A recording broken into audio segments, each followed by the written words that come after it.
अस्सलाम वालेकुम नादरीन ग्रामी, पर्ल हार्बर एक ऐसा तारीखी वाक़या है जिसने न सिर्फ दूसरी जंग अजीम बल्कि उसके बाद की दुनिया का भी नक्शा पूरी तरह बदल कर रख दिया। ये वाक़या क्यों और कब पेश आया और इसकी वजूहात क्या थीं और इसके नताइज क्या निकले। अगर ये वाक़या ना होता तो क्या आज की दुनिया मुख्तलिफ होती, यही सब हम आज की इस वीडियो में जानेंगे। लेकिन उससे कबल चैनल पर नए आने वाले दोस्तों से गुजारिश है कि हमारे चैनल को सब्सक्राइब कर लें और बेल आइकन को भी दबा लें और वीडियो को लाइक और शेयर भी ज़रूर कीजिएगा।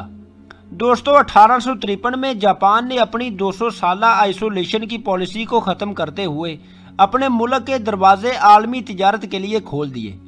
1868 में होने वाली मैची रेस्टोरेशन में जापान में जागीरदाराना निज़ाम का खात्मा हो गया और सन्नतकारी के शोबे में तेज़ी देखने में आई। जापान के पास कुदरती वसाइल, खाम माल वगैरह इतने ज़्यादा नहीं थे। कुदरती वसाइल के हसूल के लिए जापान ने इलाकाई ममालिक पर दरअंदाजी शुरू कर दी।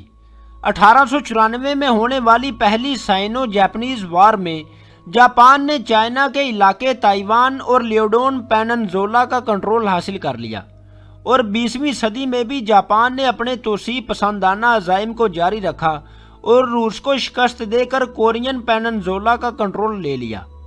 इसके बाद जापान ने चाइना के मजीद इलाके भी अपने काबू में किए। 1937 में दूसरी साइनो जापानीज वार शुरू हो गई।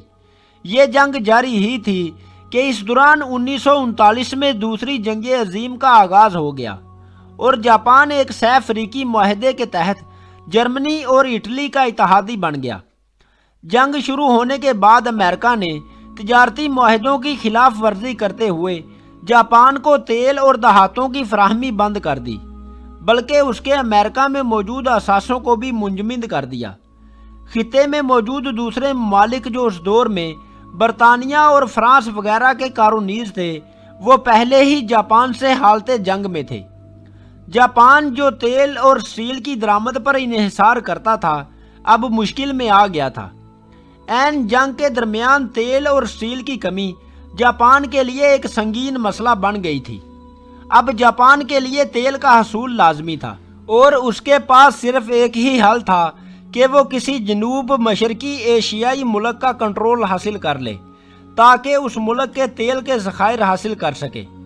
जापान के इन ममालिक से तेल के हसूल में सबसे बड़ी रुकावट भी अमेरिका ही था। अमरीकी फ़ौज ना सिर्फ इस खिते में मौजूद थी बल्कि बहरुल काहिल में अमेरिका के हवाई जजीरों में से एक जजीरे ओहायो में पर्ल हार्बर के मुकाम पर एक बहुत बड़ा अमरीकी बहरी बेड़ा भी मौजूद था। जापान की तरफ से इन ममालिक पर चढ़ाई की सूरत में अमेरिका पर्ल हार्बर की इस बेस से ही इन ममालिक का दिफा कर सकता था। लिहाजा जापानी फ़ौज का कमांडो एडमिरल एसारोको इस नतीजे पर पहुंचा कि इन ममालिक का कंट्रोल हासिल करने के लिए जापान को पहले पर्ल हार्बर के अमरीकी बहरी बेड़े को तबाह करना होगा। लेकिन ये एक इंतहाई हसास फैसला था क्योंकि अमेरिका एक इंतहाई ताकतवर मुल्क था और दूसरी जंग अजीम के ऐन दरमियान जापान की अमेरिका के साथ छेड़छाड़ इंतहाई ख़तरनाक साबित हो सकती थी। लेकिन जापान ने यह हमला करने का फैसला कर लिया। ओहायो जजीरा जिस पर यह अमरीकी नेवल बेस कायम थी, जापान से तकरीबन 4000 मील के फासले पर बहरुल काहिल के दरमियान वाक़या था। इसलिए एडमिरल एसारोको ने समुद्री हमले के बजाय फ़िज़ाई हमले का मंसूबा बनाया। जापान में इस हमले की तैयारी को मुकम्मल तौर पर खुफिया रखा गया, हत्ता कि जो पायलट्स इस मुहिम पर रवाना हो रहे थे उनको भी असल टारगेट से लाइलम रखा गया। जापानी फ़ौज ने इस मुहिम को 3 हमलों में पूरा करने का प्लान बनाया था।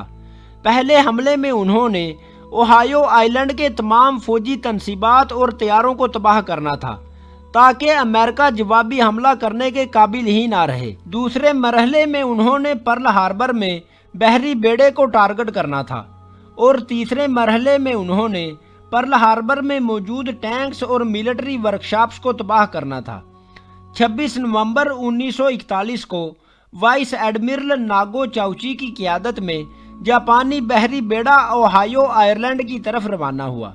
बहरी बेड़े के 6 एयरक्राफ्ट कैरियर्स यानी त्यारा बरदार बहरी जहाज़ों पर 400 एयरक्राफ्ट मौजूद थे और इसके अलावा 2 जंगी जहाज़ और 2 आबदोजें भी जापानी बहरी बेड़े में शामिल थीं। ऊंचे पहाड़ों की वजह से अमेरिकी रेडार सिस्टम जापानी बहरी बेड़े का सुराग ना लगा सका। 7 दिसंबर की सुबह जापानी बहरी बेड़ा ओहायो जजीरे से सिर्फ 230 मील शुमाल की तरफ समुंदर में पहुंच चुका था और 6:10 पर 83 एयरक्राफ्ट पहले हमले के लिए टेक ऑफ कर रहे थे। और यही वो वक्त था जब पायलट्स को पहली बार बताया गया कि वो पर्ल हार्बर पर हमला करने जा रहे हैं। 7 बजे जापानी एयरक्राफ्ट पहले हमले के लिए ओहायो पहुंच जाते हैं और उस रोज़ हैरत अंगेज तौर पर कोई भी अमेरिकी त्यारा फिजाई निगरानी नहीं कर रहा था। इसके बाद 7:50 पर जापानी एयरक्राफ्ट्स ने मंसूबे के ऐन मुताबिक पर्ल हार्बर की नेवल बेस और ओहायो एयरफील्ड पर दहावा बोल दिया। अमेरिकियों को इस हमले की तवक्को बिल्कुल भी नहीं थी। जापानी एयरक्राफ्ट्स ने इस कदर तबाही मचाई कि हर तरफ क़यामत का समा था। इसके 1 घंटे बाद दूसरा जापानी फिजाई बेड़ा भी 167 जहाज़ों के साथ इस हमले में शामिल हो जाता है। इस दौरान अमेरिकी नेवी भी किसी हद तक संभल चुकी थी और अमेरिकी बहरी जहाज़ों ने भी जापानी एयरक्राफ्ट्स पर जवाबी हमला शुरू कर दिया था।